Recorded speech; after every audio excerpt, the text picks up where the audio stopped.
नमस्कार. मिती ग्रुप प्रस्तुत साहित्य रंग या कार्यक्रमात आपल्या सगळ्यांचं स्वागत आहे. साहित्याचे विविध पैलू उलगडत असताना अनेक लेखक, कवी जे आजच्या काळात विविध विषयांवर लेखन करतायत, ही मंडळी आपल्या भेटीला येत आहेत. साहित्य रंगाच्या प्रत्येक भागात एक वेगळेपण हे उठून दिसतं आणि मला असं वाटतं, की ती प्रत्येक भाषा शैली आणि प्रत्येकाचा एक वेगळा अनुभव त्यांच्या लेखनातनं आपल्याला जाणवतो.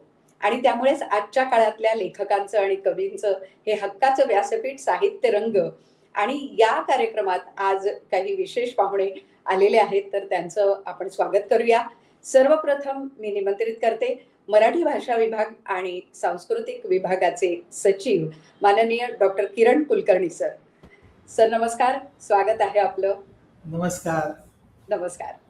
आणि त्याचबरोबर कवयित्री योगिनी सातारकर पांडे ज्या नांदेडहून आपल्याशी कनेक्ट झालेल्या आहेत. योगिनी ताई, तुमचंही स्वागत आहे. नमस्कार. नमस्कार. नमस्कार. आज वेगवेगळे पैलू उलगडणार आहेत आणि तुमचं साहित्य ऐकण्यासाठी, तुमच्या कविता ऐकण्यासाठी आणि सर तुमचं लिखाण ऐकण्यासाठी आम्ही सगळे उत्सुक आहोत.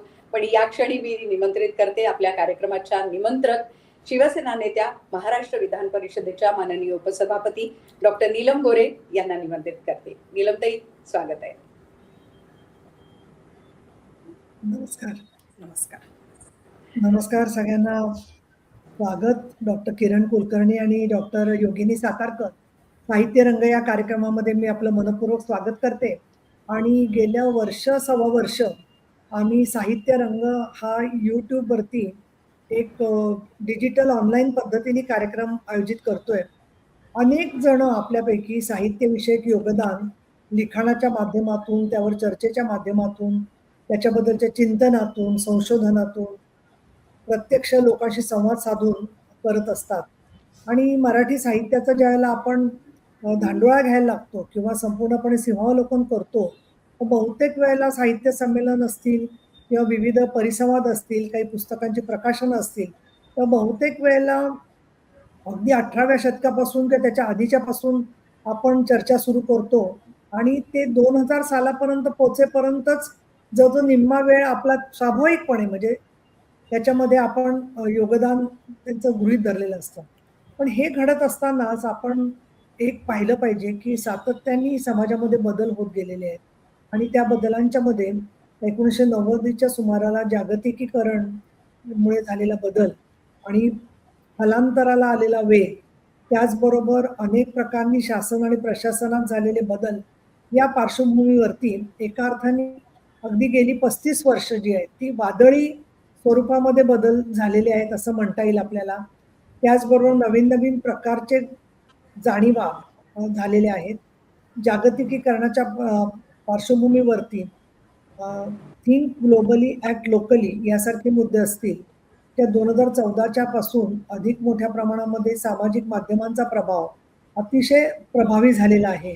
आणि या सगळ्या पार्श्वभूमीवरती या बदलांच्या मध्ये त्या वेगळ्या प्रकारे स्वतःला व्यक्त करणारे साहित्यिक, लेखक यांची सुद्धा अनेक नवीन पिढ्या उदयाला आलेल्या आहेत. या नवीन पिढ्यांच्याच बरोबर ज्यांनी ही सगळी स्थित्यंतर पाहिली, त्यांचा अभ्यास, त्यांचं चिंतन, त्यांचं मनन हे सुद्धा तेवढंच महत्त्वाचं आहे. आणि म्हणून एका अर्थी उगवते आणि मावळते यांच्यामधला दुवा म्हणून हा साहित्य रंग कार्यक्रम आम्ही व्यक्त करण्यासाठी शोधलेला आहे. कारण लेखकाच्या बद्दलची उत्सुकता आजही आहे. पण त्याच वेळेला अगदी 3 वर्षापूर्वी चर्चा चालू होती की लोक पुस्तकं घेत नाहीत, पुस्तकं वाचत नाहीत. परंतु आपण पाहिलं की वाचकांचे सगळे जी मेळावे झाले किंवा विशेषतः पुण्यामधलं साहित्य संमेलनाच्या नंतर आपण गेलेले मराठी पुस्तकांची जी लिटरेचरची फेस्ट सगळीकडे झाली, त्याच्या ज्या जत्रा झाल्या, त्याला जो प्रचंड प्रतिसाद मिळाला, त्याच्यामध्ये अनेक कोटी त्याची उलाढाल झाली. किंवा मराठी साहित्याला विश्व मराठीचं जे पैलू गेल्या काही वर्षात मिळाले आणि डॉक्टर किरण कुलकर्णी त्याचे स्वतः भागीदार आहेत, साथीदार आहेत, त्यांनी खूप काम केलं या विषयामध्ये. असे जे प्रयोग झाले त्याच्यामधून मराठी अजून समृद्ध आणि चांगल्या प्रकारे जगभर तिचा व्याप वाढतोय असं म्हणायला हरकत नाहीये. त्यामध्ये मराठी भाषा शाळांमध्ये अनिवार्य करावी हा निर्णय शासनाने घेतला.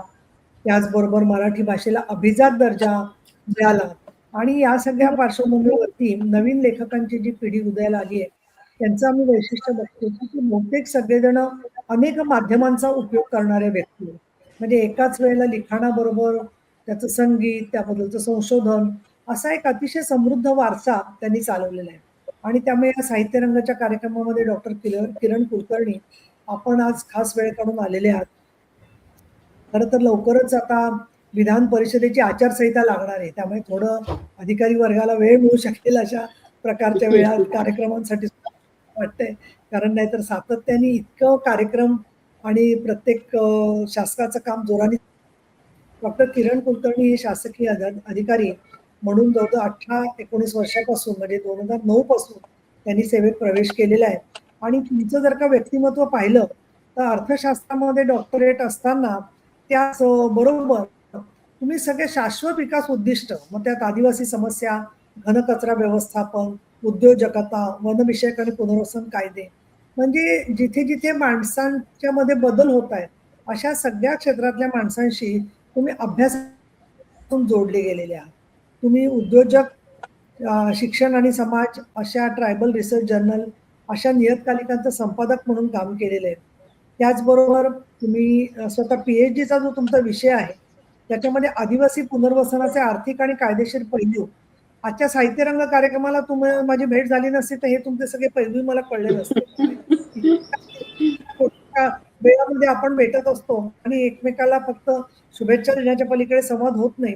पण या पार्श्वभूमीवर उद्योग आहे, आदिवासीचे प्रश्न आहेत, लोकाभिमुख प्रशासन, संवेदनशील संशोधक, ओघवत्या शैलीचा वक्ता आणि प्रेरणादायी मार्गदर्शक या सगळ्या अनेक भूमिका तुम्ही बजावत असता सातत्याने. तसंच आम्हाला जेव्हा काही वेळेला प्रश्न पडला की कोणाकोणाला बोलवायचं, त्याच्यात पहिलं जे बेनीचं नाव आलं की जे प्रशासनामध्ये असताना, खरं तर मी सुद्धा हा शब्द नाही वापरायला पाहिजे, पण समाजात हल्ली वापरला जातो की प्रशासन म्हणजे एक काहीतरी वृक्ष आहे, अशा पद्धतीनेच विचार केला जातो. पण आम्हाला अनेक आपल्यासारखे मान्यवर आणि साहित्यिक भेटले की जे शासकीय काम करून सुद्धा त्यांची सर्जनशीलता त्यांनी अगदी जिवंत आणि सजग अशी त्यांची स्वतःची ती एक समृद्ध अशी शैली झालेली आहे. आणि तुम्ही वेगवेगळ्या प्रकारचे जे संशोधनं केलेली आहेत त्या संशोधनाच्याच बरोबर तुमचा मराठी भाषेच्या मध्ये अतिशय चांगल्या प्रकारचा उत्साही सहभाग सगळीकडे असतो. आणि तुम्हाला अनेक पुरस्कार प्राप्त झालेले आहेत. मराठी भाषा विभागाचे आपण सचिव आहात. आता मराठी भाषा विभागाचे सचिव हे काम अतिशय अवघड असतं असं माझं गेल्या 20-25 वर्षाचं निरीक्षण आहे. कारण कडून त्या विभागाचे स्वतःचे काही प्रश्न आहेत आणि त्याचबरोबर शासनाच्या भूमिका आणि लोकांच्या अपेक्षा याच्यामधला तुम्ही एक दुवा आहात. आणि या दृष्टिकोनातून खूप तुम्ही या सगळ्या वेगवेगळ्या प्रकारच्या जबाबदाऱ्या पार पाडतात. आणि आज त्यामध्ये वेळात वेळ काढून तुम्ही इथे साहित्य रंगामध्ये सहभागी झालाय त्याबद्दल मला विशेष तुमचं मी स्वागत करते. आणि तुम्ही जे या ठिकाणी आपलं साहित्य निमित्ताने संवाद साधणार आहात तर हा YouTubeवरती, ट्विटरवरती, फेसबुकवरती आम्ही टाकत असतो. आणि त्याला खूप परदेशातून आणि देशातून अनेक लोक त्याच्याशी जोडले गेलेले आहेत, आवडीने सांगतात. अनेक लोक सांगतात की आम्ही साहित्य रंग म्हटलं की अचानक तो सुरू होतो कार्यक्रम आणि आम्ही रात्री 12 वाजल्यापासून 1 वाजेपर्यंत पाहिला. त्या परदेशातून सुद्धा तो बघणारे अनेक श्रोते, वक्ते, रसिक आहेत. डॉक्टर योगिनी सातारकर पांडे, तुम्ही विशेष म्हणजे मुलींच्या संदर्भात काम करत असताना तुम्ही अनेक तुमची शैक्षणिक कारकीर्द अतिशय विस्मयजनक आणि अत्यंत तारांकित आहे असं म्हणता येईल. तुम्ही यशवंतराव चव्हाण मुक्त विद्यापीठामध्ये सर्वप्रथम आलेले आहात. तसंच MA इंग्रजीमध्ये स्वामी रामानंद तीर्थ मराठवाडा विद्यापीठाचं अवॉर्ड आपल्याला मिळालेलं आहे. अनेक पुरस्कार आपल्याला मिळालेले आहेत. जाणीवांचे हिरवे कोंब आणि शब्द जायबंदी होण्याचे दिवस असे तुमचे कविता संग्रह आहेत. मला या पिढीचे खूप कौतुक वाटतं की तुम्हाला स्वतः तुम्ही भाषा जी आहे ती भाषेला नवीन कोंब फुटलेले आहेत. पण त्याचबरोबर ही मराठी आहे की नाही असा प्रश्न पडावा अशा प्रकारची ती मराठी नाहीये. आणि त्या दृष्टिकोनातून स्वतःची एक शैली तुम्ही विकसित केलेली आहे.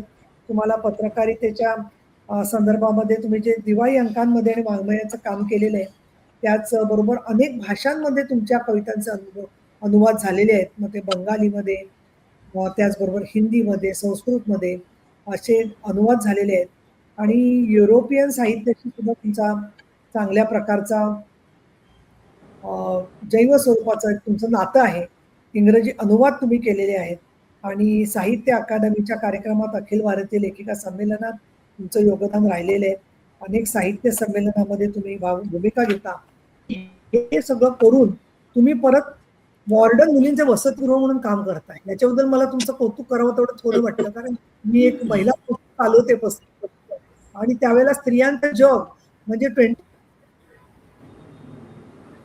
12 महिने 365 दिवस आणि 500 दिवस त्याच्यापेक्षा जास्त अधिक इतकं काम महिलांच्या बरोबर किंवा अशा कामात करावं लागतं. आणि बऱ्याच जणी मग ते नाटकामधली वॉर्डन किंवा अशी जी असते तशा थोड्याशा झालेल्या असतात. पण तुम्ही साहित्याच्या मधून तुमचं सगळं मनाचं हळूवार सगळं केलेलं आहे. हे खरोखर खूप अवघड असतं, पण तुम्ही त्या कामातून सुद्धा सर्जनशीलता शोधली असेल असं मला वाटतं. किंवा त्या मुलींच्यामुळे अधिक तुम्ही सचेत झाल्या असाल असं मला वाटतं. आणि तुमचं सुद्धा मी मनापासून स्वागत करते. आणि उत्तरा सगळ्यांचं उत्तर ताबडतोब शोधत असते.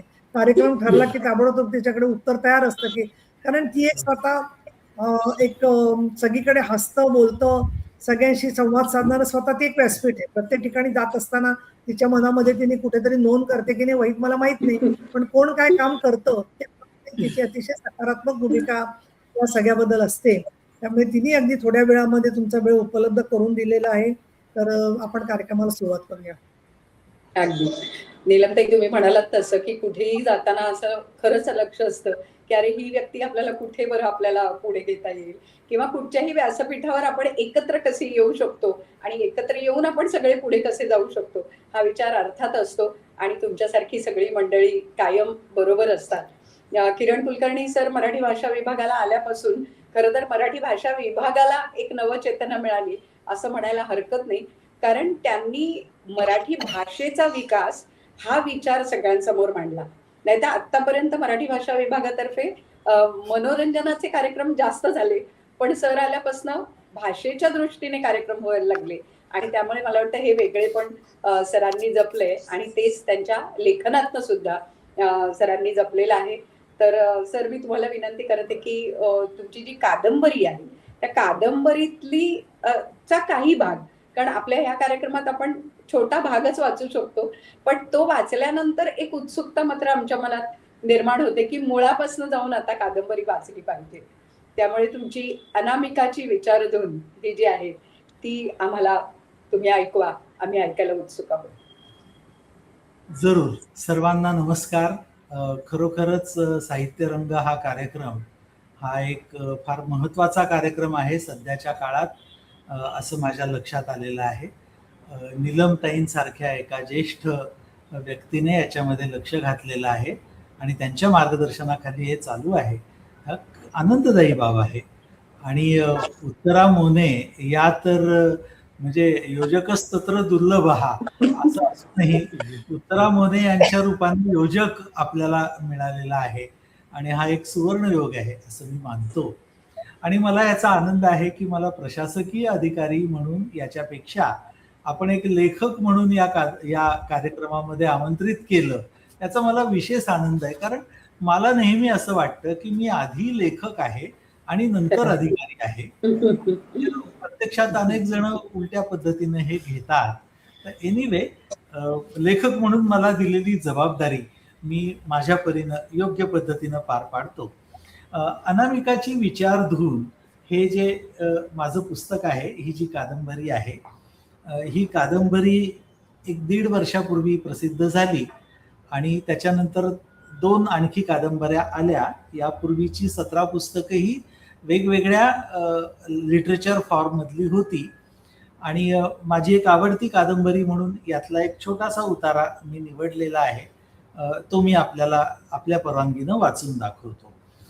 याची अगदी 1-2 वाक्यात बॅकग्राऊंड सांगायची तर, ही कादंबरी भविष्य काळात घडते आणि भविष्य काळामध्ये कधीतरी कुठेतरी कोणत्या तरी देशामध्ये विचार बदलाच्या इंजेक्शनचा शोध लागलेला आहे आणि कुणीतरी ते इंजेक्शन सर्वांना देऊन सर्वांचे विचार बदलण्याचा प्रयत्न करतोय.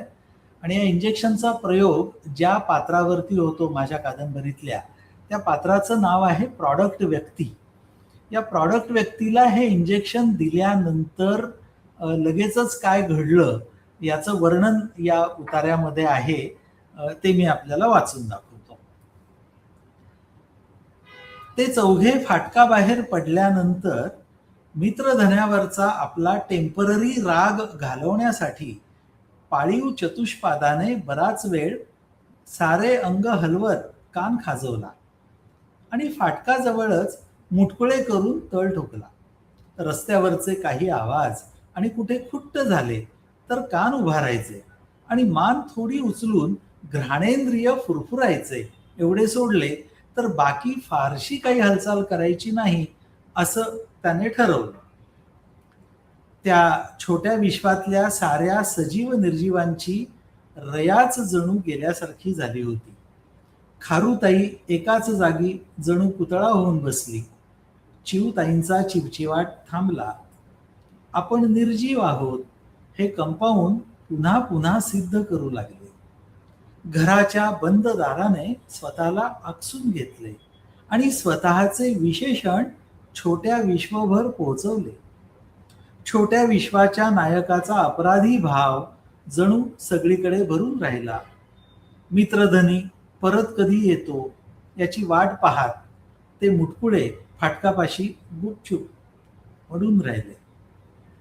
सुसज्ज इमारतीतल्या अनेक वैद्यकीय उपकरणे आणि यंत्रांनी भरलेल्या निर्जंतुक आणि अतिस्वच्छ खोलीत प्रॉडक्ट व्यक्तीला झोपवण्यात आले होते.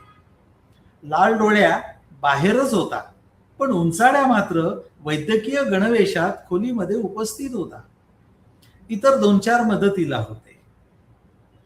प्रॉडक्ट व्यक्तीने डोळे उघडले तेव्हा भोवतीच्या सुंदर प्रकाशात खुल्या आकाशाखाली विस्तीर्ण हिरव्या मैदानात आपण पोहडले आहोत असे लक्षात आले. सळसळणाऱ्या उत्साहाने प्रॉडक्ट व्यक्ती उठून बसली. जवळची एक टेकडी प्रसन्न हिरवाईने नटलेली, दूरवर पसरलेल्या डोंगर रांगा आणि चोहीकडे पाचू रंगाची नवलाई. आपण ज्या मैदानात आहोत ती एका टेकडीवरची सपाटी आहे असं लक्षात आलं. उंचावरून चहूबाजूंचे पाहण्याची स्वाभाविक मानवी उत्सुकता बळावल्यामुळे प्रॉडक्ट व्यक्ती चालत निघाली. अंतर जास्त वाटत होतं, पण प्रत्यक्षात प्रॉडक्ट व्यक्ती क्षणात टेकडीच्या काठावर आली आणि तिने दूरवर नजर फेकली. एक टुमदार गाव टेकडीच्या पायथ्याशी वसलेले. गावातली शाळेची सुबक इमारत आणि प्रांगण उंचावरूनही डोळ्यात भरत होतं. गावाशेजारचा जलाशय, पाण्याची टाकी, एकच मधला मुख्य रस्ता आणि त्याच्या वेड्या वाकड्या गल्ल्या. गावात गजबज कशी नाही आणि शाळेच्या प्रांगणात मुले कशी नाहीत असा विचार प्रॉडक्ट व्यक्तीच्या मनात येताच अचानक तिला गजबज दिसू लागली आणि खेळती मुलेही दिसली. न राहून प्रॉडक्ट व्यक्ती गावाच्या दिशेने टेकडी उतरू लागली. गावाकडे जाणाऱ्या वाटेत दगडधोंडे, झाडी यांच्याबरोबरच वळणावळणांवर माणसंही भेटली. हाती काठी घेतलेल्या आणि गोल काड्यांचा चष्मा घातलेल्या एका तुळतुळीत डोक्याच्या माणसानं हिकडून जावा असं आवर्जून सांगितलं. भरगच्च दाढीवाले दोघे जण बोलले काहीच नाहीत, पण मैत्रीपूर्ण कटाक्षाचे आदान प्रदान झाले. भरगच्च दाढीवाले एकमेकांशी बोलण्यात पुन्हा दंग. उत्क्रांती आणि वर्ग कलह एवढे शब्द मात्र ऐकू आले. कोट घातलेल्या एकाने तर टेकडी उतरल्यावर गावाकडे जायचा हमरस्ताच दाखवला. गावाच्या सुरुवातीलाच एका मोकळ्या ढाकळ्या अंगणातल्या स्ट्रक्चरने प्रॉडक्ट व्यक्तीचे लक्ष वेधून घेतले. ते चक्क पुस्तकांचं घर होतं. म्हणजे भिंती पुस्तकांच्या, छप्पर पुस्तकांचं आणि कुंपण तेही पुस्तकांचं. कुठेही जावं, तिथलं पुस्तक काढावं, वाचावं आणि परत जागेवर ठेवून द्यावं.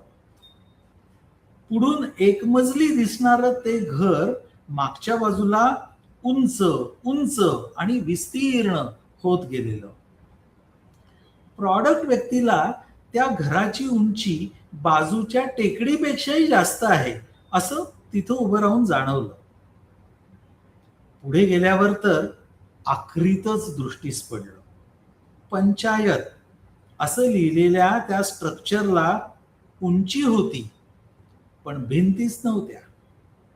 जमिनीपासून काहीशा उंचावर बांधलेल्या त्या स्ट्रक्चरला 4 खांबांनी तोलून धरलं होतं आणि आखरीत म्हणजे ते खांब नव्हतेच, माणसं होती.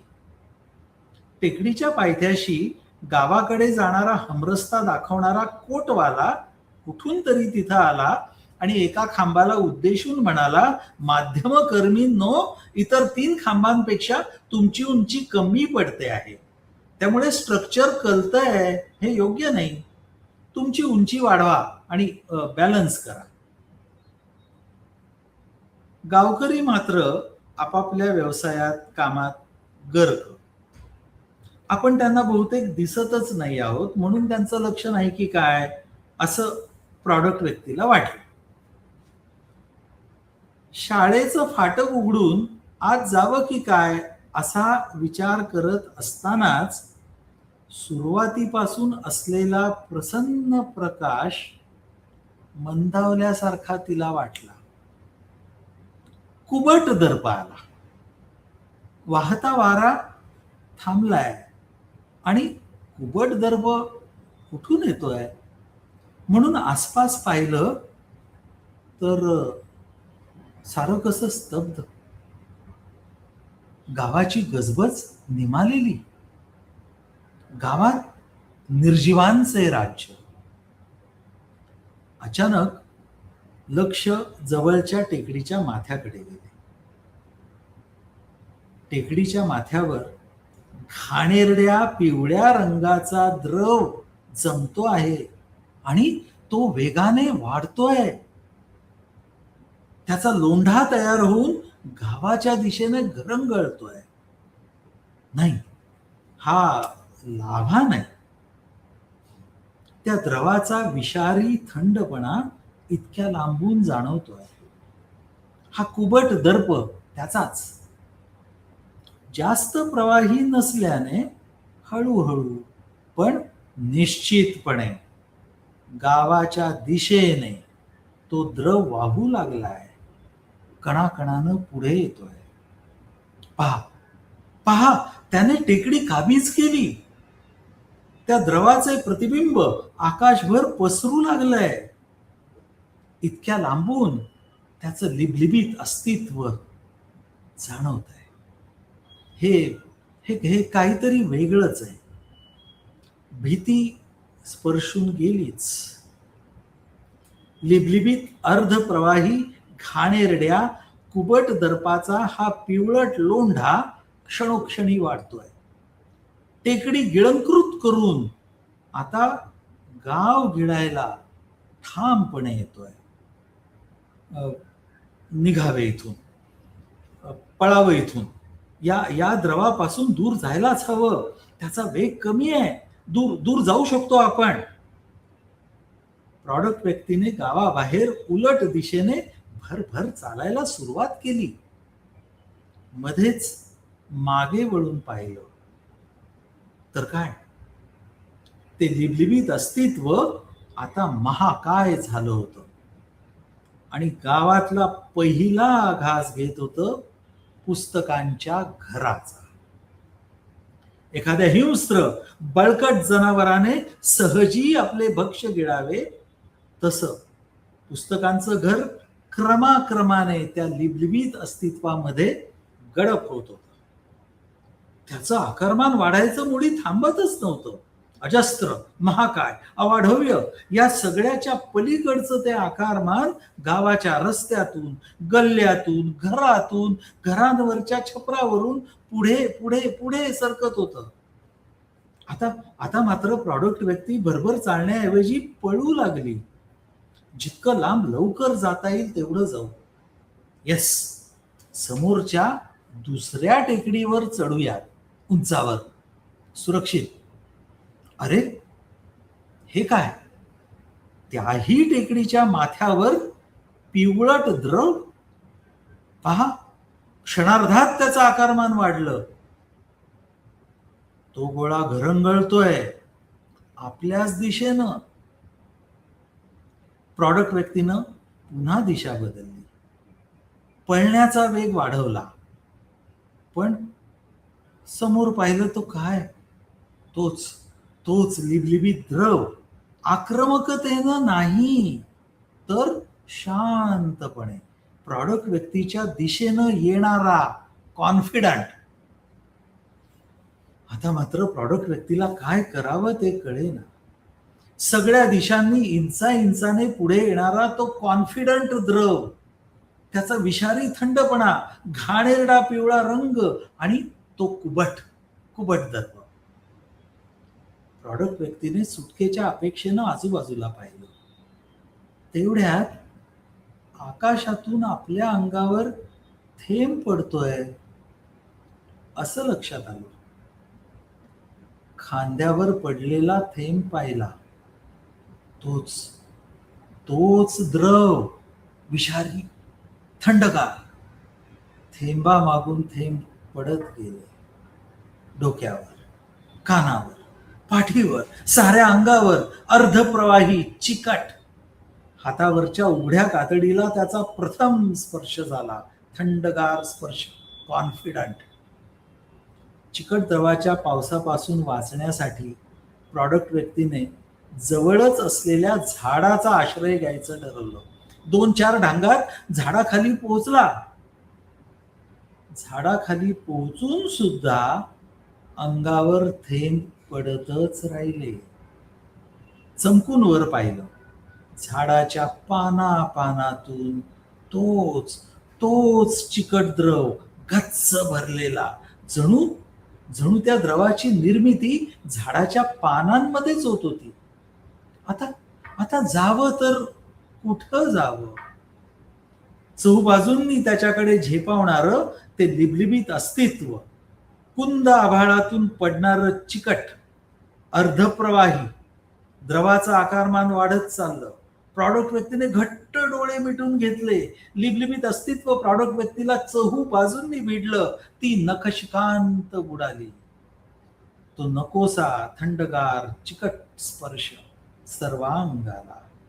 ती टेकडी, ती पाचू रंगाची नवलाई, उतारावरची पायवाट, पुस्तकांचं घर, बिनभिंतीची नगरपंचायत, शाळा, सगळं सगळं त्या लिबलिबीत अस्तित्वामध्ये गडप.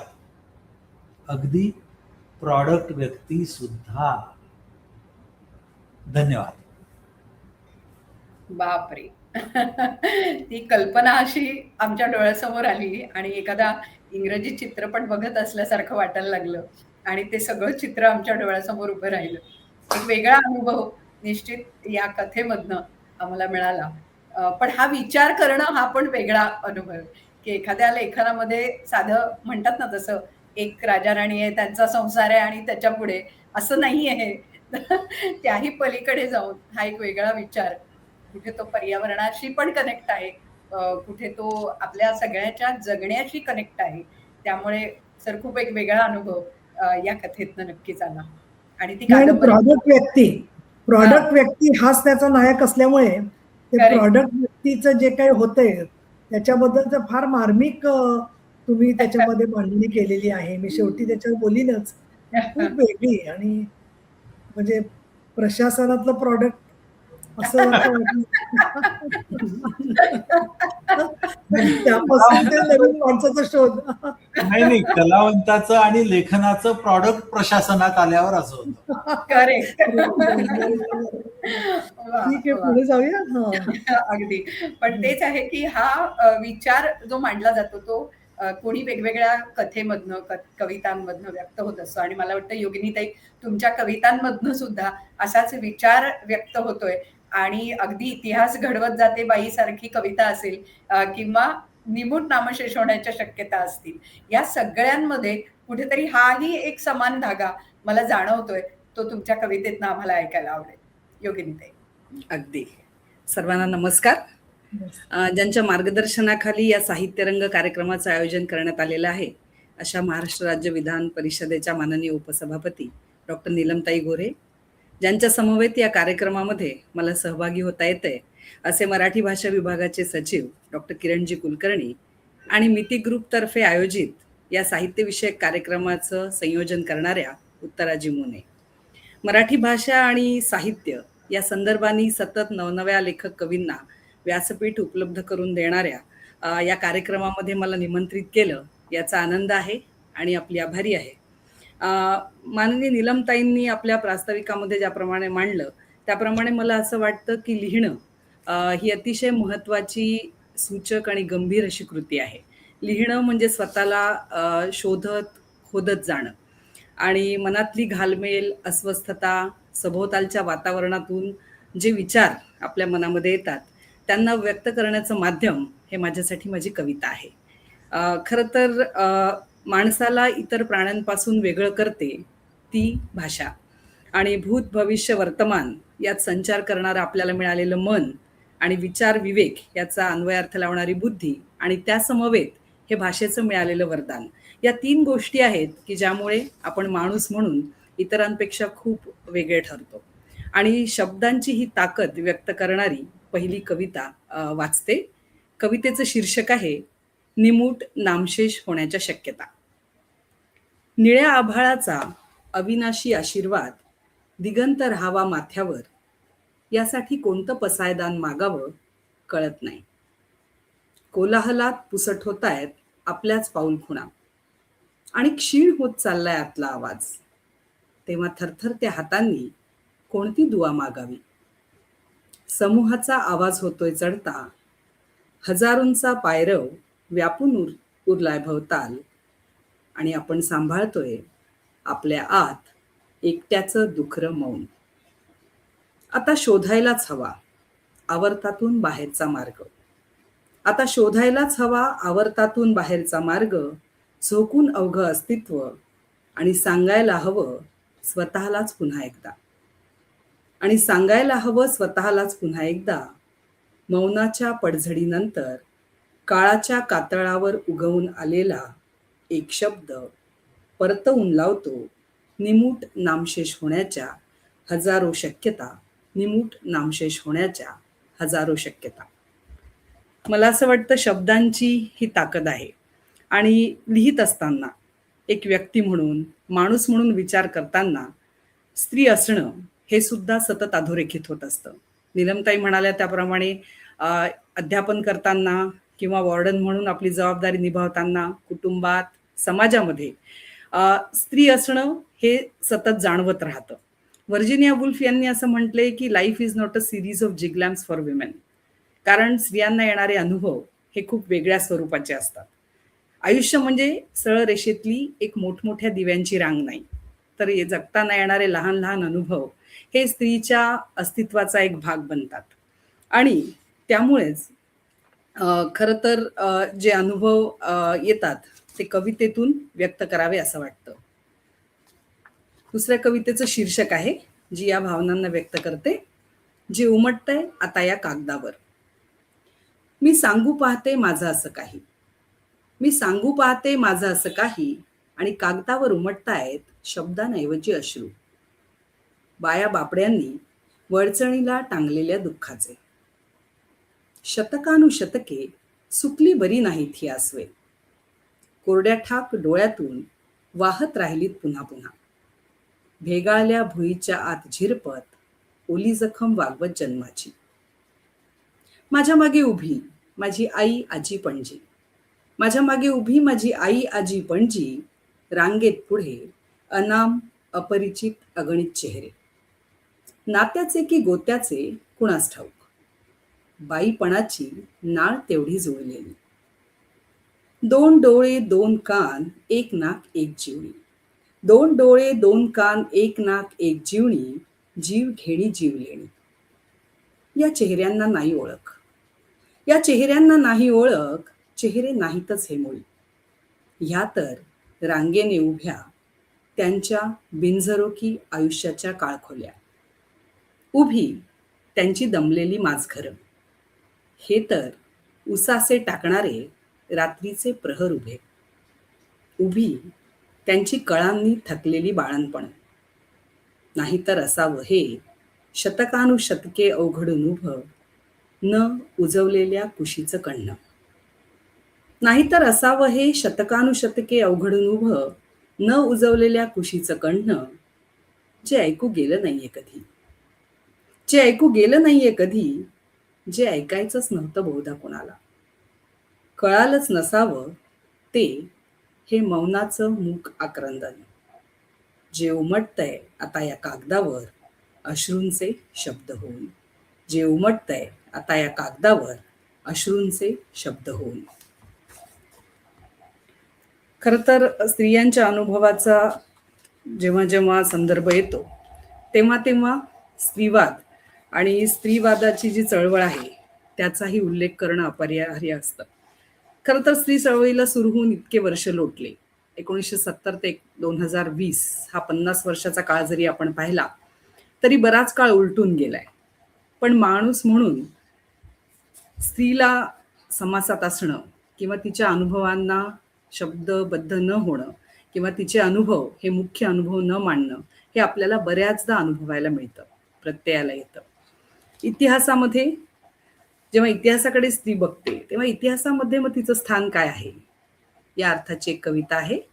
कवितेचं शीर्षक आहे इतिहास घडवत जाते बाई. कितीही उपसत गेले भूतकाळाचा गाळ, तरी अस्तित्वाचा निर्मळ तळ हाती लागत नाही. पाहता येत नाही उगम निखळ झऱ्यांचा. जीवन प्रवाहाचे मूळ शोधत आदिम होत जाताना तळहाताच्या रेषांचा उमगू नये काहीच अर्थ, तसा जाळ्यात अडकत गेलेला बाईचा अनाम इतिहास देत नाही कोणतेच संकेत रूढार्थाने प्रवाहात असल्याचे तिची उपेक्षा होताना. तो सांगतो कुळकथा. तो सांगतो कुळकथा जोडत जातो किती एक संदर्भ, नांगराशी, चाकाशी, हत्याराशी. आणि अनुल्लेखाने संपत जाते गोष्ट भूमीची, चुलीची आणि कुशीची. युगानुयुगे रांधत जाणाऱ्या बाईची आणि प्रसवत जाणाऱ्या पदराची, वर्तमानाशी तिची नाळ तोडत प्रगतीच्या पाऊलखुणांवर पसरून विखरून राहिलेली बाईच्या पावलांची फरफट उसवत जाते जाणीवेचे वस्त्र नेणिवेला अनाथ करत. आपल्यातून उगवलेली पोसलेली झाडे जशी बघत राहते भूमी. आपल्यातून उगवलेली पोसलेली झाडे जशी बघत राहते भूमी, तशी बाई बघत राहते मुलांना क्षितिजापार पोहोचताना. उपेक्षेने ताडले, अनुल्लेखाने मारले, इतिहासाने बेदखल केले तरीही सृजनाने, सर्जकतेने, सोशिकतेने, कष्टाने इतिहास घडवत जाते बाई. इतिहास घडवत जाते बाई. धन्यवाद. वा वा, खूपच छान.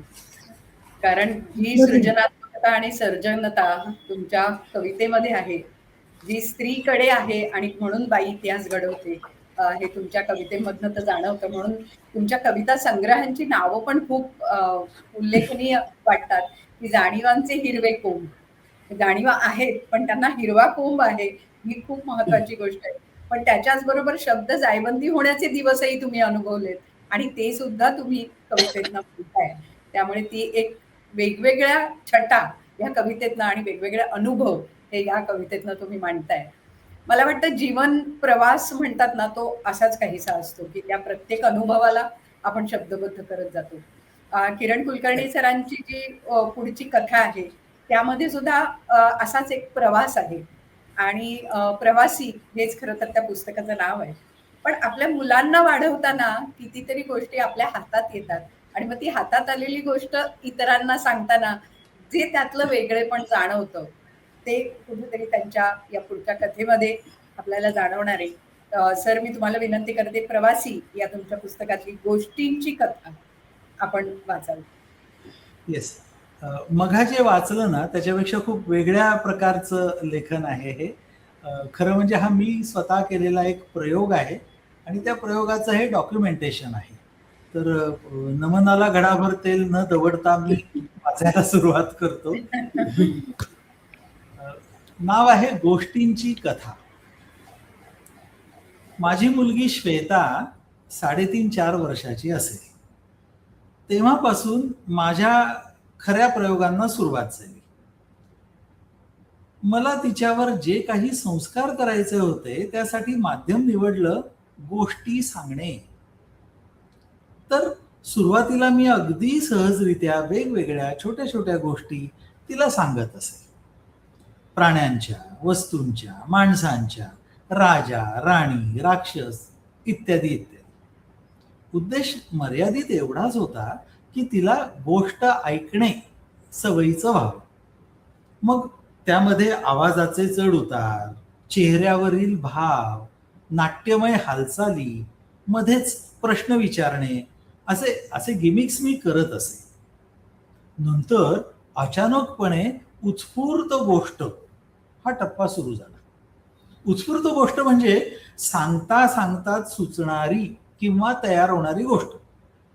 या प्रकाराची मलाही मजा आली, कारण एकदा सुरू झालेली गोष्ट कोणती वळणं घेईल किंवा तिचा काय शेवट होईल हेच मुळी अनिश्चित असायचं. कित्येकदा ही वळणं माझ्या एकमेव श्रोत्याच्या म्हणजे श्वेताच्या निद्राविषयक किंवा भावनिक स्थितीवर अवलंबून असणं अपरिहार्य ठरायचं. असं जरी असलं तरी गोष्ट सांगण्यामध्ये काहीतरी विचार हा असायचाच. कित्येकदा तो विचार गोष्टीमध्ये प्रत्यक्ष अथवा अप्रत्यक्षरित्या उतरायचा. अशा 3 गोष्टी मला ठळकपणे आठवतात. या 3ही गोष्टी सांगण्यामागचे उद्देश अथवा विचार मला त्या वेळी खूपच मोलाचे वाटले आणि अजूनही वाटतात. त्या गोष्टी अशा. 1. थेंबाची गोष्ट. एक पाण्याचा थेंब पावसातून डोंगर माथ्यावर पडतो, वाहत घरंगळत खाली येतो, झऱ्यात येतो, तिथून ओहळात, तिथून नाल्यात, ओढ्यात, तिथून नदीत वाहत वाहत शेवटी समुद्रात येतो. झऱ्यात जुळूजुळू वाहतो तर समुद्रात लाटांवर मजेत खाली वर. तो आपला मित्र थेंब असतो. सूर्य तापतो, आपल्या मित्र थेंबाची वाफ होते, मजेत तरंगत वर जातो. उंच गेल्यावर थंडी वाजते. पुन्हा थेंब होतो तेव्हा ढगात असतो. ढग वाऱ्याबरोबर वाहत वाहत पुन्हा दुसऱ्या डोंगर माथ्यावर, पुन्हा पावसाबरोबर खाली झऱ्यात, ओहळात, नाल्यात, नदीत, समुद्रात चक्र चालू राहते. गोष्ट क्रमांक 2. आगगाडी. आगगाडी जात असते. वाटेत डोंगर आडवा येतो. धटिंगण तुला जाऊ देणार नाही असं म्हणतो. आगगाडी विनवते. हा हटत नाही. आगगाडी रडू लागते. मग आगगाडीत बसलेली माणसं उतरतात. शेकडो, हजारो माणसं कुदळ, फावडी, घमेली आणतात. माजलेल्या डोंगराला धडा शिकवायचं ठरवतात. खणायला लागतात, माती फेकायला लागतात. बोगदा तयार होतो. माणसं पुन्हा आगगाडीत आनंदाने जाऊन बसतात. आगगाडी डौलाने बोगदा पार करते. डोंगर म्हणतो, चुकलं, आता पुन्हा नाही अडवणार. गोष्ट क्रमांक 3. श्वेता झोपलेली. परीराणी स्वप्नात येते. पंखावर बसवून आकाशात तिला एकामागून एक आकाशस्थ वस्तू भेटतात.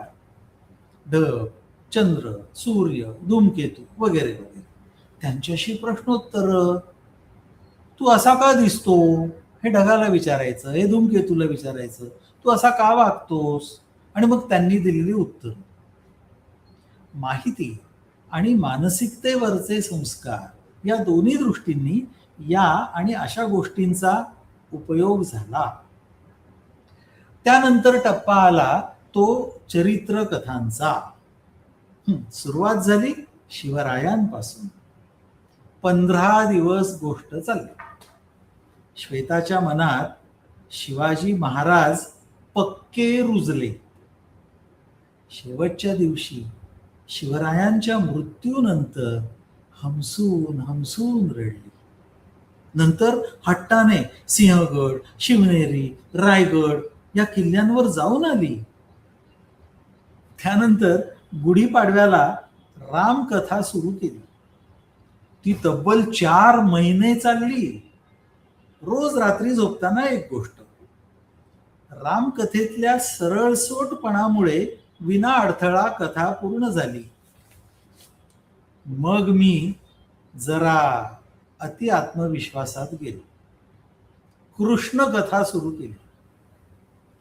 महाभारताचा संबंध येईपर्यंत सुरळीत चाललं. म्हणजे कृष्णाची एक एक लीला, म्हणजे एक एक गोष्ट. श्वेताचं कृष्णवेड फारच वाढलं. अजूनही टिकू नये. मलाही कृष्णचरित्रातल्या काही घटनांचे परस्पर संबंध स्पष्ट झाले. महाभारताचा संबंध आल्यावर मात्र त्यातल्या पात्रांचा पूर्व इतिहास श्वेताला कंटाळवाणा वाटू लागला. रोजच्या गोष्टीत कृष्ण आलाच पाहिजे असा तिचा हट्ट. शिवाय महाभारतातली पात्रांची गर्दी आणि गुंतागुंतीचे नातेसंबंध तिला झेपणार नाहीत असं मला वाटलं. तसा मलाही ते झेपण्याचा प्रश्न होताच. अखेर कृष्ण कथेतच महाभारतही सांगू ही माझी योजना मला गुंडाळून ठेवावी लागली. पुस्तकांचा आधार घेऊन पाहिला, पण नाही जमलं. शेवटी महाभारतात जिथे जिथे कृष्णाचा संबंध आहे तेवढ्याच गोष्टी सांगत आटोपतं घेतलं. पण तरी कृष्णकथा थोडी थोडकी नाही, चांगली 1.5 वर्ष चालली. कृष्णकथेमुळे एक धडा शिकलो. पूर्व तयारीशिवाय सुरुवात करायची नाही. आपल्याला सगळं माहितीच आहे या भ्रमात जायचं नाही. कृष्णकथा आणि महाभारत यांचा आवाका लक्षात न घेता मी गोष्टींना सुरुवात केली. माझी नाही म्हटलं तरी चूकच झाली. आता महाभारत आणि त्यातली कृष्णाची भूमिका श्वेतापर्यंत कशी पोहोचवायची हा प्रश्न अनुत्तरितच राहिला. पण त्यानंतर ज्ञानेश्वराची चरित्रकथा सांगताना मी चूक सुधारली. आधी स्वतः वाचन केलं. इतर संबंधित संतांच्या गोष्टी वाचून काढल्या. योगायोगाने त्याच काळात नेवासा, आळंदी इथे श्वेताला प्रत्यक्ष घेऊन जातात. काही अभंग, विठ्ठल भक्तीची गाणी म्हणून दाखवली. सकाळी सकाळी रेडिओवर विठ्ठलाची गाणी लागली की लक्ष देऊन ऐकायला लावायची. त्याच काळात आषाढी एकादशी आली. टीव्हीवरही थोडंफार बघायला मिळालं. श्वेता विठ्ठल भक्तीत चांगलीच रंगली. घरातले टाळ घेऊन पालखीतल्या वारकऱ्यांचा नाच करून दाखवू लागली. महाराष्ट्राचं सांस्कृतिक संचित मी तिच्यापर्यंत पोहोचवू शकलो याचा मला आनंद वाटला. देव म्हणून विठ्ठलाचं आगळेपण, भावासाठी भुकेला असणं, ज्ञानेश्वराचा आणि संत मेळ्याचा सामाजिक समतेचा प्रयोग याबद्दल मी आवर्जून सांगितलं. ज्ञानेशाच्या समाधीच्या वेळी इंद्रायणी, प्रवरा, चंद्रभागा, गोदावरी या सगळ्या नद्या स्त्री रूप घेऊन उपस्थित झाल्या. नामदेव, निवृत्ती, सोपान, मुक्ता, सावता, नरहरी सोनार, चोखा मेळा, परिसा भागवत, गोरा कुंभार, दामाजी, सेनानावी, विसोबा खेचर हे सगळे श्वेताच्या परिचयाचे झाले. ज्ञानेश्वरांच्या समाधीच्या प्रसंगाचं वर्णन 8-10 दिवस चाललं. ज्ञानेश्वर आणि संतांची चरित्रकथा सुमारे 6 महिने चालू होती. मग जास्त न ताणता संजीवन समाधीचा अर्थ सांगून अजूनही तो ज्ञानेश्वर तिथे तसाच बसून सगळीकडे लक्ष ठेवतोय असं सांगितलं. त्यावर आपण आळंदीला समाधी खोदून आत उतरू आणि ज्ञानेश्वराला प्रत्यक्ष बघू, असं श्वेता म्हणाली. कसं बसं मिटवलं प्रकरण. पण या निमित्ताने एक लक्षात आलं, श्वेताचीच नाही तर अवघ्या मराठी माणसाची भावनिक गरज भागवण्यासाठी महाराष्ट्रातच नैतिक अधिष्ठान आळंदीला पद्मासन घालून ध्यानमग्न अवस्थेत आपल्या सर्वांवर लक्ष ठेवू नये, हा सांस्कृतिक धाक तुम्हा आम्हा सर्वांवर आहे. आता श्वेता 6.5-7 वर्षाची आहे, दुसरीच जाते, अक्षर ओळखून थोडंफार वाचू शकते. हळूहळू तिचं वाचन वाढेल. हेच सगळं कधी कधी पुन्हा वाचताना ओळखीच्या ठिकाणी थांबेल, तेव्हा संस्कार डोक्यात घट्ट बसेल. म्हणून आत्ता पोपट पंचीची घाई केली नाही, लक्षात राहायलाच पाहिजे असा अट्टहास ठेवला नाही. दरम्यान उत्स्फूर्त गोष्टींचा एक नवीनच प्रयोग सुरू झाला. संख्यांशी तिची मैत्री व्हावी म्हणून शून्याला भोपळे बाबाचं रूप देऊन या भोपळे बाबाची गोष्ट सुरू झाली. 1 ते 100 ही या भोपळे बाबाची पोरं. त्यांना सूर्य, चंद्र, परिराणी आकाशात खेळायला नेतात, ढगावर बसवतात, समविषम गट पाडून खेळ खेळतात, पाट्यांमधल्या संख्या उतरंडीवर बसतात. ही सगळी भोपळे बाबांची पिल्लं. तो सर्वांना वडील. सूर्यचंद्रही त्याच्या पुढे झुकून नमस्कार करतात. त्याला सगळेच घाबरतात, कारण तो शून्य आहे. सगळ्यांच्या आधीपासून आहे, नंतरही असणार आहे.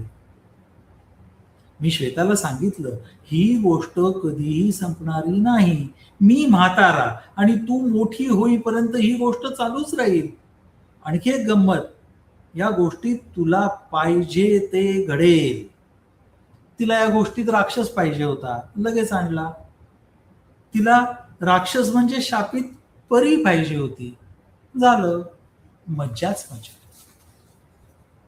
आमच्याकडे रोज सकाळी शाळेत जाताना श्वेता भोपळे बाबासमोर स्तोत्र आणि आरती म्हणते. हाताने नमस्काराऐवजी हाताची घडी असते. स्तोत्र म्हणजे 1 ते 100 चौकटीतले आकडे म्हणायचे आणि आरती म्हणजे बेपासूनचे पाढे. या निमित्ताने पाठांतर पक्क होत आहे. श्वेता कित्येकदा मला विचारते, तुला एवढ्या गोष्टी कोणी सांगितल्या? मी सांगतो की मी पुस्तकातनं वाचल्या आणि काही माझ्या बाबांनी सांगितल्या. माझ्या वडिलांनी मला दिलेलं असंख्य गोष्टींचं संचित धन मी पुढच्या पिढीकडे सोपवलंय. हे सगळं रात्री बसून लिहिलं. सकाळी उठल्यावर बायकोनं वाचलं. श्वेताने लुडबुड केली. तेव्हा काय लिहिलंय हे तिला बायकोनेच थोडक्यात सांगितलं. माझ्यापाशी आल्यावर मी विचारलं बायकोला, याला नाव काय द्यावं? श्वेता उत्स्फूर्तपणे म्हणाली, गोष्टींची कथा. मग तेच नाव कायम केलं. माझी गोष्टींची कथा सुफळ, संपूर्ण झाली. धन्यवाद. वा. घरोघरी अशी गोष्टींची कथा सुफळ संपूर्ण हो, असं आपण या निमित्ताने म्हणूया. कारण मुलांना गोष्टी रूपातनं संस्कार देणं हे इतकं सहज तुम्ही खरं तर सांगितलंय की हे घरोघरी जर झालं ना तर तितक्या उत्तम रीतीने ही घरं घडतील आणि मुलं घडतील. मला वाटतं योगिनीताई तुमच्याही पुढच्या कवितांमधनं असेच काही भावविश्व उलगडलेली आहेत. तर पुन्हा एकदा तुमच्या काही कविता ऐकूया. अगदी नक्कीच. नीलमताईंनी जो उल्लेख केला 1990चा आणि जागतिकीकरणाचा, खरं तर काळ खूप झपाट्याने बदलला या 2 दशकांच्या नंतर आणि जगण्याचा वेग हा प्रचंड वाढला. म्हणजे आपला भोवताल हा आपलाच आहे का, तो अपरिचित वाटावा अगदी, अशी परिस्थिती बऱ्याचदा निर्माण होते. आणि संप्रेषणाचे साधनं म्हणजे कम्युनिकेशनचे साधनं खूप निर्माण झाले. पण आपण खरंच संवाद साधतो का? किंवा संवाद साधण्याचं किरणजींच्या कथेतून जे आलेलं आहे की जे संचित आहे ते पुढे घेऊन जातोय का, असा प्रश्न अनेकदा पडतो आणि बऱ्याचदा असं वाटतं की मग आपला संवाद होतोय की केवळ समाज माध्यमांवरून फॉरवर्ड केल्या जाणाऱ्या गोष्टी असतात किंवा एकेकडचं दुसरीकडे पाठवणं अशा पद्धतीनेच त्या माध्यमांचा उपयोग होतो. तर हा जो भवताल आहे त्याचा परिणाम आपण जगताना आपल्या सगळ्यांवर होत असतो. त्या संदर्भातली एक कविता वाचते. शीर्षक आहे मूक गच्च काळोखात. कुणाला सांगावं बोटांवर विसरून राहिलेल्या फुलपाखराच्या रंगाबद्दल. कुणाला सांगावं बोटांवर विसरून राहिलेल्या फुलपाखराच्या रंगाबद्दल. कुणाशी बोलावं चौरस्त्यावर एक मूल जात होतं केविलवाणं. रस्त्याच्या मधोमध बेवारशी कुत्र्याला लागलेली जीवघेणी धडक अन आपल्याच वेगाने धावणारी वाहनांची रांग कुणाला दाखवावी. तप्त उन्हाच्या काहिलीने निष्पर्ण झालेल्या झाडाचं अनाम दुःख कुणापाशी वाचावं. कुणापाशी उकलावं खूप दुःखर असं काही शब्दातून ओघळलेलं. कुणाला हाक मारावी बोलावं दाखवावं सगळं. कुणाला हाक मारावी बोलावं दाखवावं सगळं. किती वेळची बोलते तरी कुणी येत कसं नाहीये. शब्द फुटत नाहीयेत की विरताहेत मधल्यामध्येच. शब्द फुटत नाहीयेत की विरताहेत मधल्यामध्येच. कान ऐकू शकत नाहीयेत की केवळ आहेतच. का ऐकू जात नाहीयेत शब्द भवतालाच्या कोलाहलात. का ऐकू जात नाहीयेत शब्द भवतालाच्या कोलाहलात. दरदरून घाम फुटून जागी झाले. दरदरून घाम फुटून जागी झाले तर धडधडतय छातीत जीव घेणं. खोलीभर पसरलेल्या मूक गच्च काळोखात मध्यरात्री. खोलीभर पसरलेल्या मूक गच्च काळोखात मध्यरात्री. तर माणूस म्हणून जगताना येणारे हे अनुभव असतात. उत्तराजींनी ज्या संग्रहाचा उल्लेख केला जाणीवांचे हिरवे कोंब, त्या संग्रहातल्या एका कवितेत मी असं म्हटलं होतं की मला जगायचंय कोणत्याही लेबलशिवाय, दुसरी कोणीही न होता केवळ मी होऊन. हे मी होऊन जगणं काय आहे, तर हे मी होऊन जगणं आहे ते म्हणजे माणूस होऊन जगणं. खर तर स्त्री असतानाही माणूस म्हणून आपला प्रवास व्हावा अशी आस मी बाळगते. कारण त्याच त्या चक्रात अडकत राहणं असं झालं तर त्याच्यातून आपल्याला पुढे जाता येत नाही. आणि सध्याचा जगण्याचा वेग बघता हे माणूस म्हणून जगणं हे अधिकाधिक अवघड आणि जिकिरीचं असं होत चाललंय. त्या आशयाची एक कविता आहे. शीर्षक आहे माघारी फिरण्याचे सगळे पर्याय. माणूस बदलतो यावर कितीदा विश्वास ठेवला.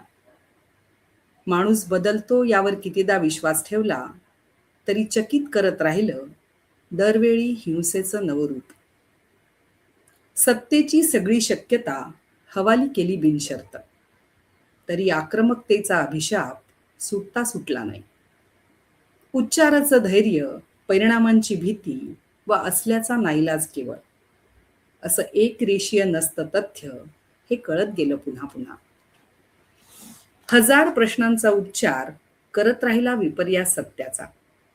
तेव्हा वाढत गेली असोशी आतल्या निर्मम अंधाराची. श्वासांची कोवळी खरवलेले दिवस गाठतात बेसावत असताना. तेव्हा माघारी फिरण्याचे सगळे पर्याय हतबल असतात केवळ. श्वासांची कोवळी खरवलेले दिवस गाठतात बेसावत असताना तेव्हा माघारी फिरण्याचे सगळे पर्याय हतबल असतात केवळ. आणि जगण्याची अपरिहार्यता उमलून येते पुन्हा पुन्हा. कातळावर उगवून यावा हिरवागार कोंब तितक्याच अनिश्चिततेने. कातळावर उगवून यावा हिरवागार कोंब तितक्याच अनिश्चिततेने. माणूस म्हणून जगण्याची आस आणि माणूसपणावर असणारा विश्वास ही ती गोष्ट आहे जी मला असं वाटतं की कोणत्याही विपरीत परिस्थितीत सुद्धा आपल्याला जगण्याचं बळ देत राहते. यावर्षीच्या लोकसत्ता दिवाळी अंकामध्ये प्रकाशित झालेली एक नवीन कविता वाचते. शीर्षक आहे अबाधित राहिलं आपलं लखलखतं माणूसपण. ना सुरुवात लक्षात राहिली ना विचार केला शेवटाचा. ना सुरुवात लक्षात राहिली ना विचार केला शेवटाचा.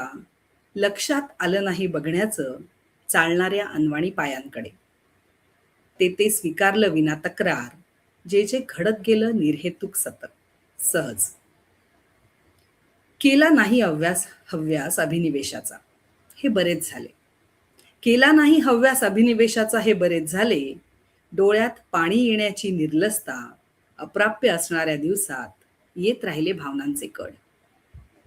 शिवला नाही वारा दुस्वासाचा, हे बरेच झाले. शिवला नाही वारा दुस्वासाचा, हे बरेच झाले. नाती गोठवून टाकणाऱ्या या बर्फाळ परात्म काळात हाती राहिले काही उबदार हात. गिळले नाही ईर्षेच्या लाटेने, हे बरेच झाले. गिळले नाही ईर्षेच्या लाटेने, हे बरेच झाले. कोरड्या ठाक होत जाणाऱ्या या कातळ काळ्या भोवतालात झुळझुळत राहिली शांततेची लव्हाळी. केले नाही बहिर्मुख तिरस्काराने, हे बरेच झाले. केले नाही बहिर्मुख तिरस्काराने, हे बरेच झाले. तप्त लाव्हा उकळणाऱ्या या आवाजी कोलाहलात ऐकू आला आपला आतला आवाज. सोहम कोहमच्या पल्ल्याड पाहात सोडवत राहिलो काही उदासीन प्रश्न. सोहम कोहमच्या पल्ल्याड पाहात सोडवत राहिलो काही उदासीन प्रश्न. काळ वेगाचे गणित न जुळवता नाकारले होण्याचे गर्दीचा भाग.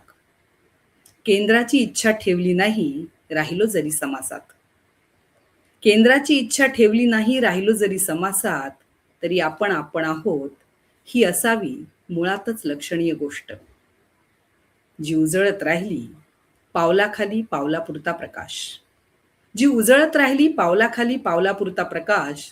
जो पुरला आपल्याला आपल्यापुरता, आणि अबाधित राहिलं आपलं लखलखतं माणूसपण. आणि अबाधित राहिलं आपलं लखलखतं माणूसपण. धन्यवाद.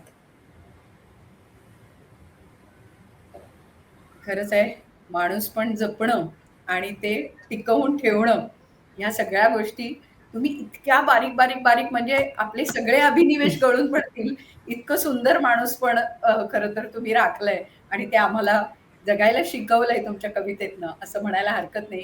योगिनीताई फार सुंदर. तर योगिनीताईंच्या कवितेप्रमाणेच या सगळ्या गोष्टी आपल्याला अनुभवायला मिळणार आहेत. त्यामुळे नीलमताई, आज या दोघांच्याही साहित्यातनं जे तुम्हाला जाणवलं ते तुमच्याकडनं ऐकायला आम्हाला आवडेल. एक तर पहिली गोष्ट म्हणजे सगळं अतिशय सूर दोघांचे वेगवेगळे जरी असले तरी सुद्धा त्याच्यात एक अतिशय सुसंगती आणि एक माणूसपणाचा शोध आणि आविष्कार अतिशय प्रबलपणाने समोर आलेला आहे. आणि अगदी ज्याला आपण म्हणू की खूप गर्दीतून घुसमटल्यावरती मोकळा श्वास जसा घेतला की बरं वाटतं, तसं या दोघांचंही साहित्य ऐकल्यावरती पुन्हा अतिशय. किरण कुलकर्णी, तुम्ही, मला तर असं वाटतं की या सगळी जी कथा आहे त्यात तो बदल आपल्या आसपास जो होतो, इच्छा असो किंवा नसो, आणि त्यात अनेक गोष्टी आपल्या इच्छेच्या विरुद्ध असल्या तरी त्या आपल्यापर्यंत पोचतात किंवा ते चिकटतात, आपला पाठलाग करतात. हिंसकता, आक्रमकता, बेसूरता समाजातली, मानव अधिकारांचं होणारं हनन आणि प्रचंड असहाय्यता लोकांची असणारी जी असते, त्याच्यामध्ये एक थोडासा विस्मयजनक भागही आहे की ज्याच्यात प्रॉडक्ट असलेला माणूस, आणि खरं एक प्रचंड जाहिरातीचं मारा त्याच्यावरती होत असतो. जाहिरात कुठे संपली आणि कथानक कुठे सुरू झालं हे कळत नाही माणसाला. इतकं सगळं त्याच्या मनातली अस्वस्थता, मला ती रत्नाकर मतकरी, हमो मराठे किंवा एक आपल्या मेडिकल टर्ममध्ये असते डेलिरियम, की ज्याच्यात माणूस आजारपणातून बरा होतो, बरा होऊन परत थोडा आजारी होतो आणि परत बरा होतो. त्यावेळेला जसं माणसाच्या मनात अंतरंग उमटत असतील ते या अनामिकाची विचारधूनमध्ये या प्रॉडक्ट माणसाच्या निमित्ताने आपल्या सगळ्याच्या समोर आलेले आहेत. अजून मुळातच ते वाचण्यासारखं आहे, परंतु तो जो चिकट द्रव सगळा जो उल्लेख केलेला आहे त्याच्यामध्ये आपल्याला अनेक वेळेला म्हणजे संवाद असेल, गर्दी असेल, अनेक कार्यक्रम असतील, अशा वेळेला एक तुम्ही स्वतःला सोडून घेऊ शकत नाही अशा प्रकारचा एक प्रचंड लोंढा तुमच्या आसपास फिरत असतो सगळा. आणि त्यामध्ये अशा अवस्थेत सुद्धा लोक फोटो काढून देत असतात. तो किरण कुलकर्णी आपले, की आपल्याला काहीच करता येत नाही त्या संदर्भामध्ये, आणि तो तो फोटो येऊन पोचतोच आपल्यापर्यंत. तसं काहीसं समाजाची गती तुम्ही फार चांगल्या प्रकारे सामर्थ्याने मांडलेली आहे. आणि गोष्टींची कथामध्ये तर मला खरं सांगू का, की तुला तो उत्तर मिळाला आणि त्या नातीला काय गोष्टी सांगायच्या हा मला प्रश्न पडला होता.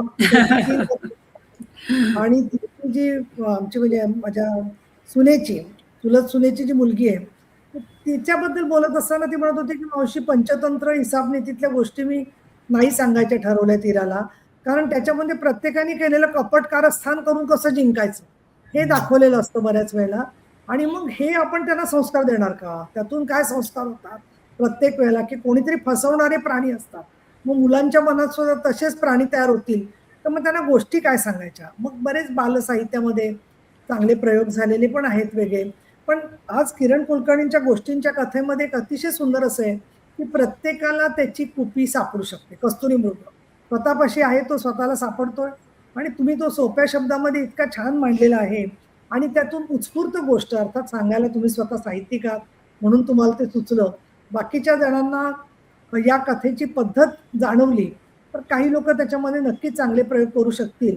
महाभारत आणि श्रीकृष्णांबद्दल जे तुम्ही मांडलेलं आहे ते सुद्धा खरं आहे, की काही गोष्टींची अनाकलनीय उत्तर असतात. म्हणजे 4 राण्यांनी दिलेलं सगळा संसार आणि मग एकीच्या शापामधून अगदी श्रीरामप्रभूंना करायला लागणारा वनवास. आता मुलांना थोडंसं अगदी कन्फ्युजिंग वाटू शकतं कारण आसपासच्या जगामध्ये फार वेगाने बदल होत आहेत. पण त्याच्यात सुद्धा अनेक चित्रकथा आणि कार्यक्रमांच्या मध्ये त्याच्यात सुद्धा काही प्रयोग वेगवेगळे पाहिले तर मग आपल्याला दिसतं की भीमाच्या कथा आणि हनुमानाच्या कथा मुलांना फार जास्त आवडतात. म्हणजे शक्ती आणि पराक्रमाचा संबंध असतो त्या ज्या आहेत. दुसरं राक्षस जर का विनोदी पद्धतीने मारून टाकला तर ते त्यांना आवडतं. अशा प्रकारे तुम्ही खूप मला डोंगर आणि याची जी कथा तुम्ही जे मांडली ना, की आगगाडीची आणखी निसर्ग आणि बोगदा सगळं फार मार्मिक आणि माणसाचं आणि निसर्गाचं आदिम असणारं नातं अगदी सोप्या शब्दात सांगणारी अगदी क्लासिकल म्हणता येईल अशी ती कथा आहे आणि सकारात्मक भूमिका मुलांमध्ये येते.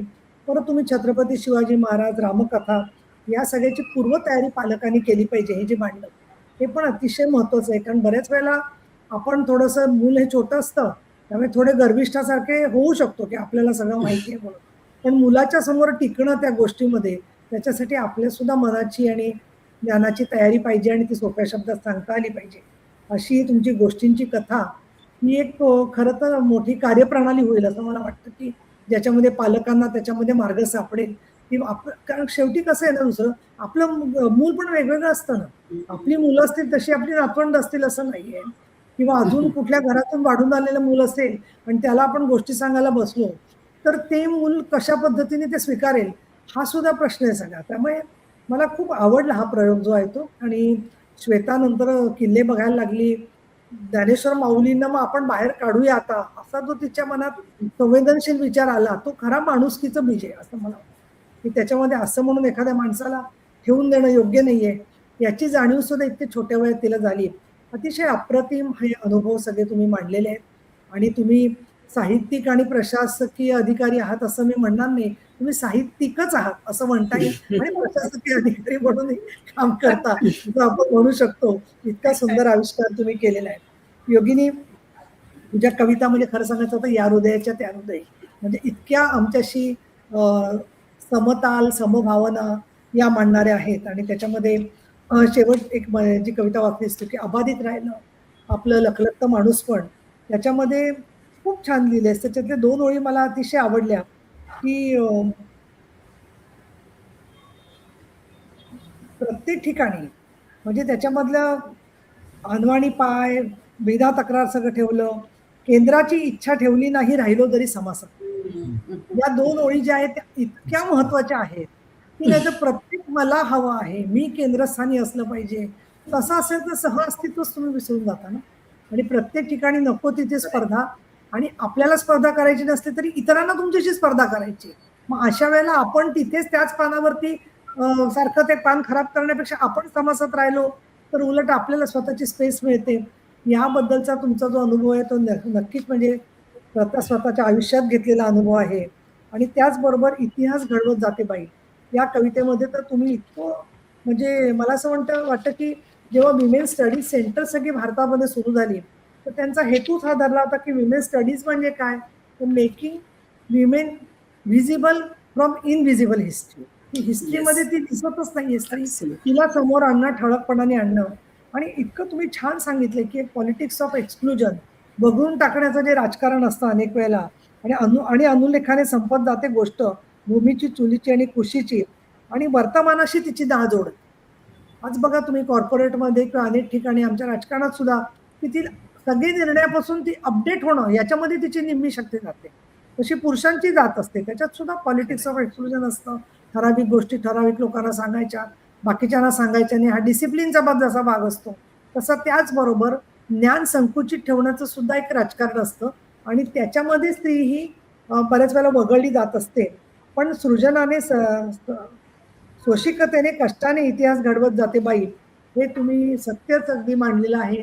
आणि ते 50 वर्षाचं वाटलं तरी सुद्धा मला असं वाटतं की पुढच्या काळामध्ये ही जेंडर पॅरिटी होण्यासाठी आपल्याला किती वर्ष लागणार आहेत, तर काहीतरी 165 किंवा 200 पर्यंत वर्ष लागणार आहेत. तर तोपर्यंत तरी नक्की ही कविता सगळ्यांना सत्य वाटणार आहे, याच्यात काही शंकाच नाहीये. आणि माघारी फिरण्याचे पर्याय या संदर्भातलं सुद्धा खूप या कविता सच्च्या आहेत.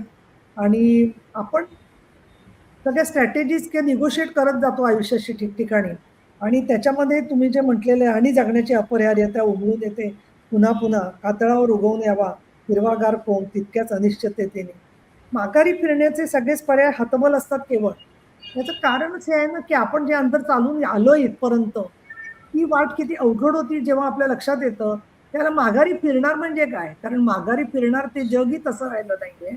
माघारी फिरायचं तिथे ज्यांच्याकडे बघतोय आपण अपेक्षेने की त्यांचा आपल्याला आधार मिळेल, तर ते आपल्यासारख्या व्हायच्या प्रयत्नामध्ये आहेत. तर माघारी फिरून मागे काय आहे असं की जे आपल्याबरोबर स्थिर जग राहणार आहे. आणि म्हणून या पार्श्वभूमीवरती आपल्याला माघारी फिरण्याचा विचार परत परत येतो, कारण आपल्याला कम्फर्ट लेवल पाहिजे असते की आत्ताच्या संघर्षापासून. पण जेव्हा आपण खरंच तो विचार करायला लागतो तेव्हा लक्षात येतं बरेच लोक तुमच्या माघारी फिरण्याची वाट बघतात आणि त्यावेळेला लक्षात येतं की पायात गोळे आले तरी तुम्हाला पुढेच जायला पाहिजे. आणि या दृष्टिकोनातून जो माणसाचा एक संघर्ष असतो त्याच्यामध्ये, आणि मग तिथे तुमच्या अगदी मूक गच्च काळोखाचा अर्थ उलगडतो जोडून घेतला तर, की कुणाला हाक मारावी, बोलवावं, दाखवावं सगळं. किती वेळची बोलते तरी कुणी येत तसं नाहीये. हा रात्री एकटीला आलेला अनुभव आहे, पण दिवसात सुद्धा आपण बघतो खूप लोक भेटतात आपल्याला, पण त्यांना आपल्याला सांगायचं असतं, आपण काय म्हणतो ते ऐकायचंच नसतं. अशा वेळेला आपण त्यांचं ऐकून घेणं हेच आपलं काम आहे. हे आपल्या लक्षात येतं की सगळ्यांचं ऐकून घ्यायचं आणि कुणाला शक्यतो काही सांगू नये, अशा मर्यादेपर्यंत तुम्ही येऊन पोचता. आणि मग ते ओझं तुम्हाला इतकं होतं. पण यामध्ये एक मला एक छोटा आधार सापडलाय, तो म्हणजे आपली डायरी. त्याच्यामध्ये आपण काही गोष्टी लिहितो आणि त्यातूनच कविता सुद्धा जन्माला येतात. आणि मी त्या फार प्रसिद्ध केल्या नाहीयेत, पण अलीकडे मला असा अद्भुत अनुभव आला गेल्या काही दोन्ही इलेक्शन्समध्ये, लोकसभा आणि विधानसभेच्या, की प्रचार संपला की मला रात्री 1:30-1:45 कविता सुचायच्या. म्हणजे कवितांचे अनुभव असायचे की जे कोणाला आपण सांगू शकत नाही, पण ते कवितांमधून येत होते. आणि म्हणून काही वेळेला आपण काय म्हणतो की आमच्यामुळे अमुक घडलं, संस्थांमुळे अमुक घडलं. पण मला नेहमी असं वाटतं की साहित्यातून जो माणसाला मानवी चेहरा मिळतो आणि तो जो आधार मिळतो तो कायमचा आणि तसा न हरवणारा असतो. म्हणून आपण एकटे वाटलो तरी एकटे नसतो, कारण हे साहित्यातले अनुभव सगळे आपले सोबतीला साथीदार म्हणून असतात. आणि आता साहित्य रंगामध्ये तुम्ही पण कायम या साथीमध्ये याच्या कार्यक्रमामध्ये राहणार आहात. तुमच्या दोघांचं खूप खूप अभिनंदन आणि मनापासून शुभेच्छा आणि खूप खूप आभार. वा, खूप छान. धन्यवाद. मला वाटतं किरण सर, आज या सगळ्या साहित्य रंगाचा रंग तुम्हाला कसा वाटला हे आम्हाला तुमच्याकडनं ऐकायला नक्की आवडेल. नाही, फार फार फार सुंदर उपक्रम आहे, महत्वाचा आहे. कारण समकालीन नवीन लेखक हे समाजाच्या पुढे येणं फार गरजेचं आहे. आणि आपण पुढाकार याच्यामध्ये मिती क्रिएशन्सने घेतला, नीलमताईंनी घेतला, हे फार लक्षणीय आहे. नीलमताईंनी उल्लेख केला त्याच्याप्रमाणे 60 कविता किंवा 60 कादंबरी साहित्य असं मराठीबद्दल म्हणतो, पण खरंच 90 असं पण एक क्लासिफिकेशन करायला पाहिजे. खरं या शतकातलं म्हणजे हे जे काही 21वं शतक आहे याच्यामधलं साहित्य आणखी वेगळ्या प्रकारचं आहे. आणि त्याचा संबंध एकमेकांशी कसा आहे, मागचं काय पूर्वसुरींनी दिलेलं काय उचललंय या नव्या लोकांनी, याचा शोध मला वाटतं या कार्यक्रमातून घेतला जातोय. हे फार महत्वाचं आहे. त्या निमित्ताने होणारं डॉक्युमेंटेशन अतिशय उपयुक्त आहे. आपला हा मला वाटतं 51 आपले एपिसोड झालेले आहेत. आज 54वा एपिसोड आहे सर. Very good. याच्या पुढे असेच एपिसोड्स मागे एपिसोड्स होत राहावेत.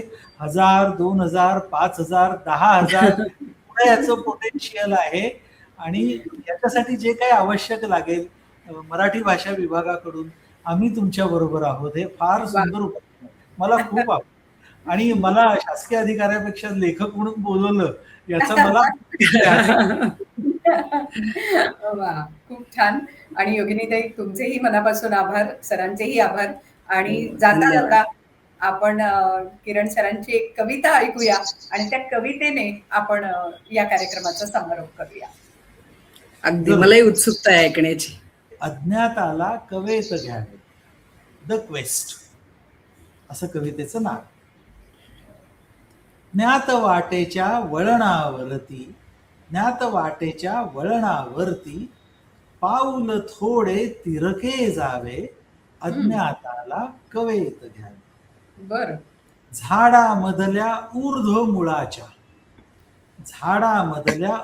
मुळाच्या पारंब्यांचे झोके घ्यावे, अज्ञाताला कवेत घ्यावे. वा. चंद्रावरचे कान सशाचे पाठी जाऊनी कधी उपटावे, अज्ञाताला कवेत घ्यावे. वा. कृष्णविवरी घुसळणीच्या ताकामधले लोणी व्हावे, अज्ञाताला कवेत घ्यावे. मुंगी पाऊली धूळ होऊनी वादळ वेडे अनुभवावे, अज्ञाताला कवेत घ्यावे. कवच फोडण्या अंड्यामधल्या बाळ पक्ष्याची चोचही व्हावे, अज्ञाताला कवेत घ्यावे. वामन पाऊल डोई घेण्या बळीराजाचे जिणे जगावे, अज्ञाताला कवेत घ्यावे. स्वरतारेच्या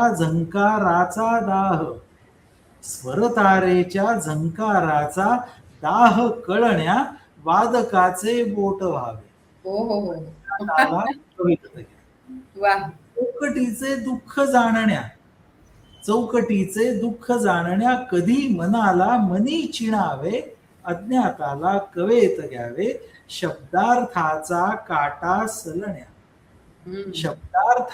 काटा सलण्या कायमचे मग अनवाणी व्हावे, अज्ञाताला कवेत घ्यावे. धन्यवाद. वा वा, खूप सुंदर. छान. आणि सर, अज्ञाताची ही वाट खरं तर प्रत्येकाला जाणवत असते, पण ते असं कवितेतनं शब्दबद्ध होणं हे सगळ्यांना जमत नाही. आणि त्यामुळेच मला असं वाटतं की अज्ञाताची एक वेगळी वाट आहे जी तुम्ही आज आमच्यापर्यंत पोहोचवलीत. योगिनीताई, तुमच्याही कवितांनी खूप बहार आणली आणि खरंच एक जगण्याचं वेगळं दृश्य तुम्ही तुमच्या कवितेतनं आम्हाला जाणवून दिलं. तुम्हालाही काही जाता जाता व्यक्त व्हायचं असेल तर तुम्ही बोलू शकता. नाही, धन्यवाद उत्तराजी. तुमच्या या कार्यक्रमामुळे, साहित्य रंगमुळे नीलमताई आणि डॉक्टर किरणजी आणि तुमच्या समवेत या कार्यक्रमात सहभागी होता आलं. नीलमताई बोलत होत्या तेव्हा तर मला असं वाटत होतं की एखादा म्हणजे समीक्षकासारखा त्यांनी राजकीय सामाजिक अर्थ उलगडून दाखवला त्या गोष्टींचा. किरणजी, तुम्हाला या निमित्ताने ऐकता आलं आणि तुम्ही म्हणालात तसं साहित्यिक म्हणून तुमच्या व्यक्तिमत्वाची बाजू आहे ती या निमित्ताने कळाली. तर आनंद आहे या कार्यक्रमामध्ये मला तुम्ही बोलावलं त्याचा. धन्यवाद आणि खूप शुभेच्छा. हा कार्यक्रम उत्तरोत्तर आणखीन याचे खूप जास्त एपिसोड व्हावे आणि विविध लेखक कवींनी यात सहभागी व्हावं. धन्यवाद. खूप धन्यवाद. आणि मी म्हटलं तसं की साहित्यिक मराठी भाषा विभागाचे सचिव असणं हा योग जुळून आलेला आहे.